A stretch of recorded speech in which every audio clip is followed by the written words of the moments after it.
aku tidak mau nikah di gedung, aku mau nikah di KUA. Kan banyak tuh gerakan nikah di KUA. Lo setuju nggak? Setuju bro, justru harusnya nikah tuh yang penting begitu. Iya. Apalagi ada sosmed tinggal di post, oh ini sekarang nikah gitu. Iya, sudah cukup kan? Itu kan sebenarnya nikah memang acara orang tua yang harus. Waduh. Inilah kekayaan kami. Dikejar hutang, anaknya dikejar hutang. Beda nggak apa-apa. Kalau aku justru mulai normalisasi nikah irit kalau aneh. Karena Gua juga habis nikah. Dan itu juga membuat tempat makan tuh laku, Slim. Maksudnya? Karena kan biasanya kan kalau kita nikah di gedung, yang laku kan gedung-gedung. Kalau kita tempat makan paling kan ngundang makan. Itu menghidupi juga UMKM yang ada di sekitar. Itu menurut gua benar. Tell me that I'm never gonna make it. They want me to do something that could make sense. They hate when I keep dreaming I'll be famous, but I don't give a fuck, I'ma keep chasing. I got all this potential that's deep inside of me.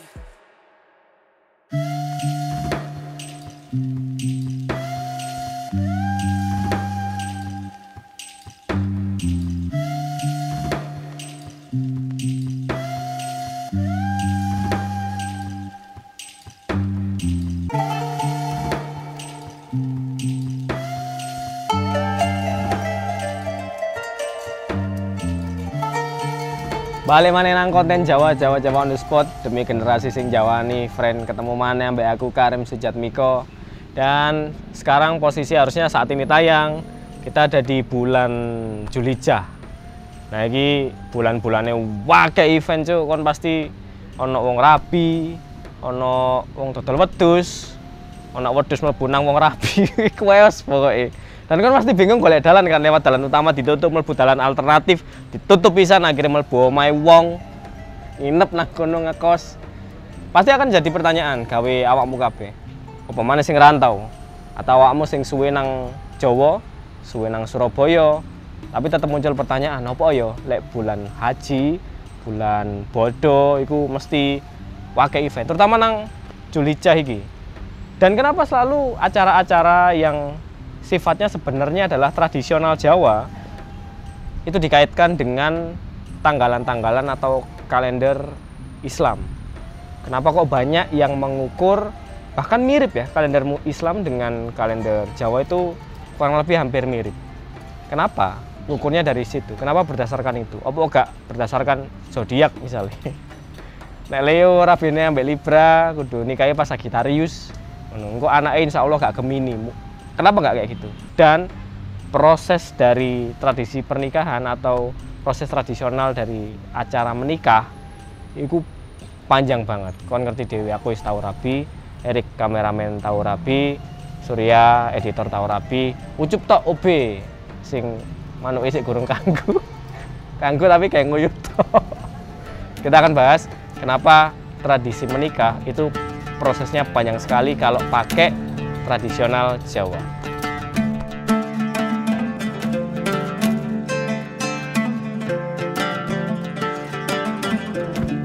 Nek ditarik benang sejarah pernikahan adat Jawa iki mulai kebentuk nang masa-masa kerajaan Hindu Buddha sekitar abad ke-8 sampai 15. Nah, nang era iku pernikahan iki gak mek soal dua insan, tapi yo alat diplomasi antar keluarga bangsawan atau bahkan antar kerajaan. Misalnya nang kerajaan Mataram kuno, pernikahan sering jadi jembatan untuk menyatukan wilayah atau memperkuat aliansi. Bayang noai, seorang putri teko kerajaan kecil dinikahkan dengan pangeran Mataram bukan cuma karena cinta, tapi juga karena politik yang bermain. Iki jelas dirasani bulik-bulik kerajaan tetangga. Tradisi ini kemudian diserap dan diperkaya oleh budaya Jawa yang kental dengan nilai-nilai spiritual. Dalam kitab-kitab Jawa kuno seperti Serat Centini, pernikahan digambarkan sebagai penyatuan purusa atau laki-laki dan pradana atau perempuan, mencerminkan keseimbangan alam semesta. Nah, tekok kene ritual-ritual koyok siraman, midodareni iki mulai muncul, diwarnai dengan filosofi Jawa tentang keharmonisan hidup. Masuk era Kesultanan Mataram Islam di abad ke-16, pernikahan adat Jawa makin terstruktur. Menurut beberapa filosofi, masyarakat Jawa percaya bahwa alam semesta memiliki ritme dan energi tertentu. Bulan-bulan tertentu dianggap memiliki energi positif yang mendukung keharmonisan pernikahan. Dalam primbon Jawa, bulan-bulan seperti Besaran atau Zulhijjah, Mulut atau Rabiul Awal atau Suro atau Muharram sering dianggap baik karena dianggap membawa berkah. Dan yang terakhir, menghindari bulan sial. Ini masih menjadi pro kontra bagi kalangan anak muda sing kebelet ngen, maksudnya kebelet rabi. Bulan-bulan tertentu seperti Selo, antara bulan besar dan Muharram atau Rejab kadang dihindari karena dianggap kurang baik menurut primbon atau kepercayaan lokal. Walaupun ini bervariasi antar daerah, dan ini yang bikin anak-anak tadi ancuk gak rabi-rabi rek iki selak. Mentang dhisik iki. Aku sing ngurung. Mau sudah. Aja mungkin ngising masa ngurung. Ngising ngurung gak iso. Nah, scene berikutnya ini peragaan adu kesaktian.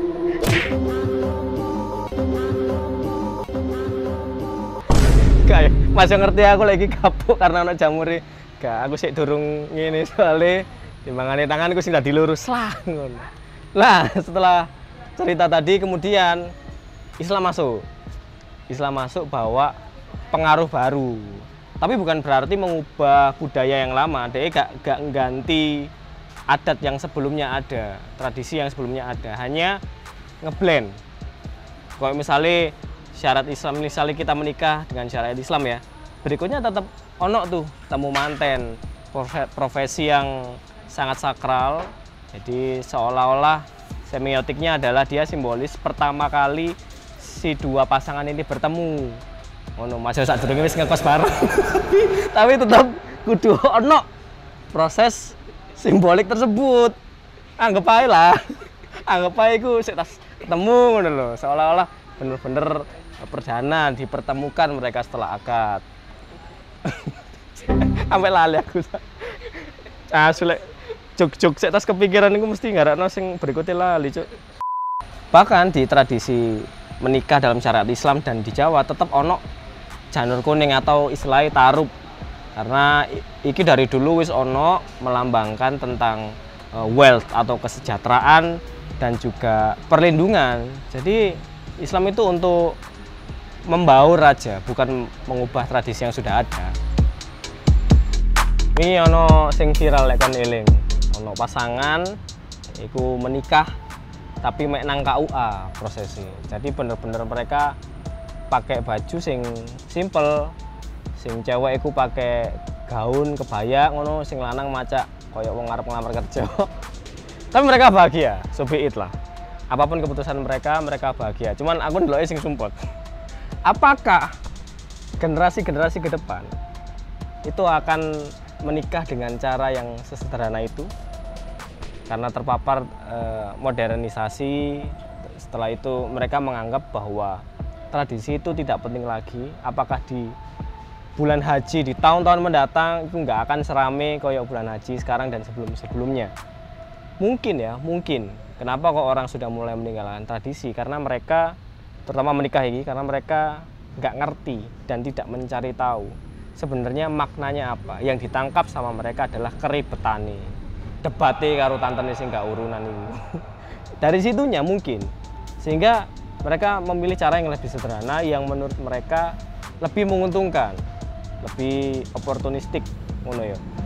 Jadi pernikahan iku rek iki aku mek ngelingno ya sebagai padha-padha wong Jawa karena ono istilah ojo ngowahi adat, aku mek ngajak awakmu balik nang tradisi, at least mengenal tradisimu dhewe lah. Nang pernikahan iku gak mek sekadar proses ribet, gak mek sekadar proses-proses seremonial.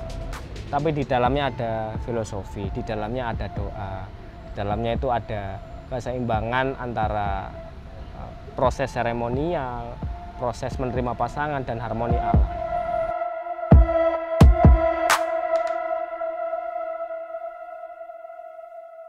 Nah, zaman biyen, zaman kerajaan, ngono koyo Sunda Empire, enggak. Zaman kerajaan Jawa biyen, Mataram, Kediri, ku pernikahan lek misalnya nang rakyat jelata, itu lebih sederhana. Lek nang keraton atau lingkungan kerajaan itu lebih lengkap dan lebih mewah. Kalau misalnya neng rakyat jelata, itu prosesnya lebih sedikit, tapi tetap ono hantaran. hantaran dari hal-hal yang sederhana, hasil bumi kok, misal batu bara, enggak, hasil panen, padi, kelapa, ngono-ngono untuk menandakan si laki-laki ini mampu menafkahi. Sedangkan nang keraton ku lebih mewah dan lebih lengkap, ono dodol dawet, ono robyong. Itu yang akhirnya diadopsi atau dipertahankan sebagai pernikahan mewah Jawa dan dipertahankan sampai sekarang. Prosesinya itu ada dan akan ditanyakan biasanya, pengen selengkap apa mas rabimu mas? Prosesnya ono A, B, C, D, F, G sampai A, Z atau hanya A, B, C aja, selalu ditawarkan koyo. Pasti kon iso bedakno dhewe lah, wong sugih ambek wong miskin sing saiki teko mau permintaane yo iki. Wis ngene lah rabiane Erik misale. Dek rabi nang gedung tentara. Nek rabi amat tamune sing tentara, Cuk. Kowe meniki rabiane Ucup obe, nang terpal paling. Lesehan tengane anak tumpeng. Cuk. Iku slametan, Cuk. Asline ku ono siji sing aku sik gak paham sampai saiki iki. Budaya ngamplopi. Iku jancuk. Iku sepele tapi lek kepek amplopmu kosong gak dikancani cuk meneh cuk. Iki aku gak ngerti kok karena nang seremonial Jawa iku gak ono tradisi nang ngarep ono kotak ngono. Dicemplungno gak ono tuh. Biasane iku lek manusia silver ono. Dek kan mesti nggawa kotak dhewe. Dan nang adat Jawa kenapa ono koyo ngene bahkan nih. Iki bukan Jawa sih, tapi di Jawa Timur kejadiannya. Perkara ngamplop-ngamplopi iki dianggap arisan, Cuk. Coba takono. Ono. Jadi dua iku muter dan kon kudu ngamplopi. Misalnya kon duwe kanca telu nih. Awakmu bawa nang kancamu, bayar. Der, lek kon meneh rabian, kancamu kudu bawa nang awakmu sesuai dengan jumlah sing biyen mbok kei. Atau lek kon ono politik, ono kepentingan politik, sumbangan iku iso jadi sogokan. Iso jadi bentuk kesepakatan kerja, iso jadi bentuk kesepakatan kerjasama, ngono iso. Ono lho budaya kok ini. Dan ternyata budaya ngamplop iki teko Tiongkok men. Jadi digawe rene iku budaya angpau sebenarnya, budaya angpau sing ditiru.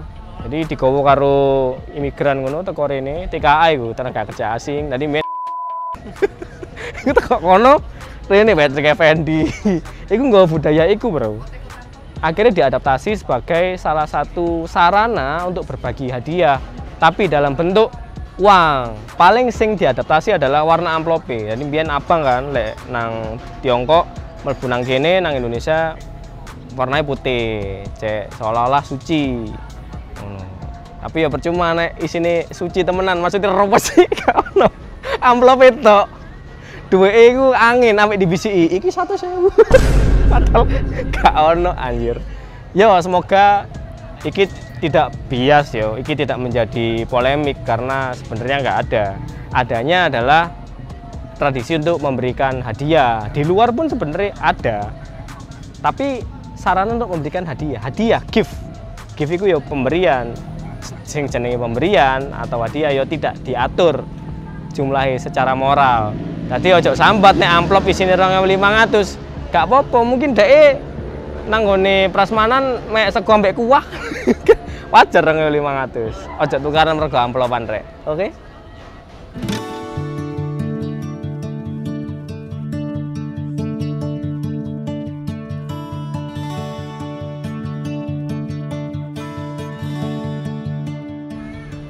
Sebenarnya tantangan nang mempertahankan tradisi pernikahan ala Jawa itu kan beberapa. Yang pertama, menurutku banyak sentimen. Ya karena semua orang bisa berpendapat, semua orang punya point of view dan ada sosial media, ya pasti akan muncul sentimen-sentimen yang menganggap orang yang masih menikah dengan cara Jawa itu dianggap nggak gaul, nggak jaksel, nggak western ngono. Saya kan pengennya menikah secara indie nang kebun ngono nyambe babati suket. Nah itu salah satunya. Padahal secara volume, secara apa ya value juga. Nah itu hitungan duit. Kalau kamu menikah secara western atau secara tradisional Jawa yang mewah, itu harganya hampir sama.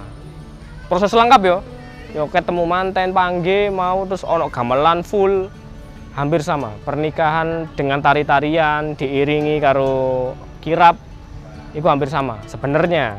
Tapi karena ada sentimen negatif, itu akhirnya mulai sedikit ditinggalkan. Sing keloro itu biasanya orang mengikuti tradisional Jawa pernikahannya, tapi protolan nggak full. Kayak aku pengen nikah Jawa tapi busananya Joko ini dong. Nah itu sebenarnya ya nggak iso sebenarnya. Kudu saklek meloi, karena semuanya punya nilai masing-masing. Kudu meloi setiap detailnya. Ya siraman, aku pengen nikah Jawa tapi gak usah siraman lah, ribet.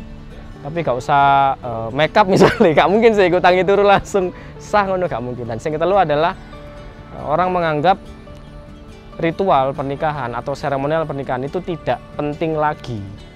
Akhirnya ngomong rabi cepet aja nang KUA ngono. Umpamane wis ketok menteng ya maksudnya. Maksudnya itu mereka mengambil simpelnya agar uang yang harusnya mereka gunakan untuk seremonial bisa mereka pakai untuk hidup setelah pernikahan. Yo, semoga kita semua saling mengamini dan sepakat kalau budaya memang harus dilestarikan karena banyak nilai, banyak yang bisa dipetik pelajaran dari situ. Mungkin di masa depan jawaban-jawaban dari masalah yang ada di dunia itu terletak di filsafat-filsafat Jawa atau prosesi-prosesi adat Jawa yang kita tinggalkan tadi, ternyata di situ. Makanya rek, ayo balik Jawa maneh, sing Jawa ayo Jawani maneh. Tonton terus episode Jawa-Jawa berikutnya. Komen nang ngisor, aku pengen bahas opo maneh. Sebenarnya aku wis ono list sampai arek-arek arep bahas opo episode berikutnya, tapi aku pengen tetap ngurungono aspirasimu. Komen nang ngisor. Ojo judi ae anjing ya apa tolong arek komen ae apa carane ngilangi komene judi-judi gatel iku. Makane akeh no komen lek esuk komen kalian lu akeh kok komentari judi-judi ku mau. Oke? Sampai berjumpa lagi bersama saya Karim Sujatmiko.